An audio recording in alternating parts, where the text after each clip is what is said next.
Cyrus Webb.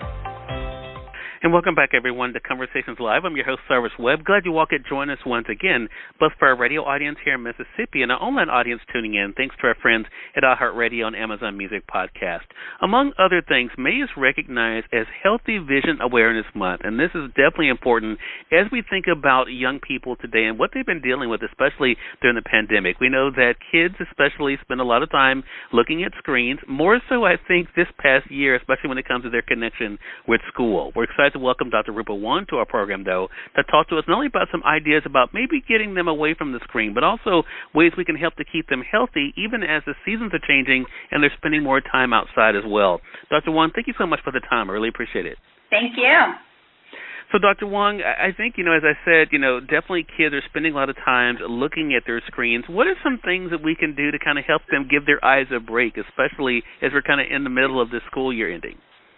It's really important that kids take frequent breaks from all the near work throughout the day to prevent eye strain symptoms. And near work doesn't just include screen time like computer and tablet use. It does include things like reading and writing. So what I tell my patients and their parents, too, is to follow the 20-20-20 rule, which is every 20 minutes, take a 20-second break where you look at something 20 feet away. It helps reset the eyes so that there's less eye fatigue and less eye strain. And this is just so important right now with distance learning coming to a close.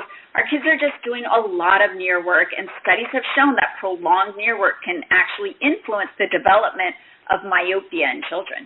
Wow, what a great thing. And Dr. Wong, what I noticed when I was preparing for this segment, not only do we have to worry about thinking about them looking at screens and even reading, as you mentioned, but even, as I said, the seasons are changing. Here in the South, of course, it's already, it seems like summertime, so kids are outside, they're outside in the sun. What can we do to help them to protect their eye health even outside? Well, I'm a big advocate for kids getting outdoors. It's got so many benefits, mentally, physically, and actually eye health-wise, too, because studies have shown 2 hours a day of outdoor time has been protective against children developing nearsightedness or myopia, but you've got to do it safely. So I always recommend a pair of sunglasses for kids and something that's going to protect against both UVA and UVB light. And it doesn't need to be expensive. The glasses can be from the gas station, but it'll have a little sticker on it that says UVA, UVB.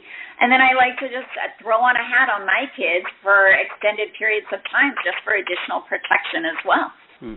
Well, Dr. Wong, I think, especially for adults, it's not always easy for us to keep up with our regular checkups. But why is it important for us to think about, especially when it comes to kids, about making sure that we are keeping up with them getting their eyes checked and also knowing more about their vision history?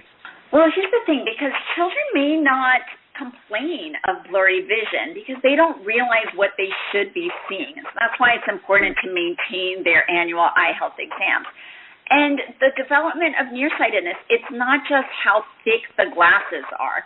It can actually cause sight-threatening eye conditions in the future. So that's why we want to intervene as parents and help slow that progression of myopia in kids as soon as it occurs. And that's why I'm actually really excited about the new FDA-approved contact lens called MySight One Day. It's a daily disposable contact lens for kids ages 8 to 12 years old.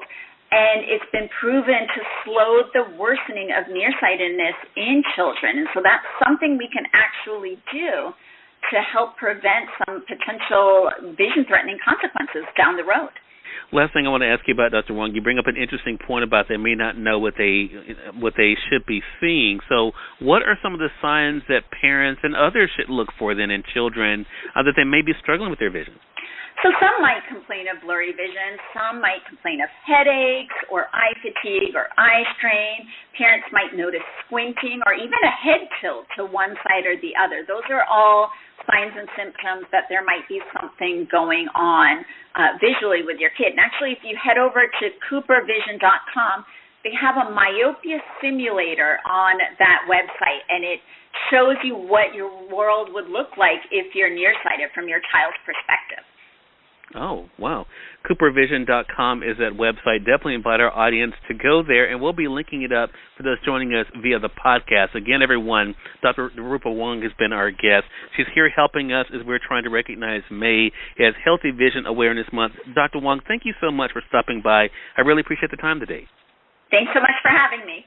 Hey, glad to do it. And we thank you, our audience, for tuning in to another great segment of Conversations Live. Until next time, I'm your host, Cyrus Webb, saying as always, enjoy your day, enjoy your life, enjoy your world. Thank you all for choosing Conversations Live. Now let's go make today amazing. Take care.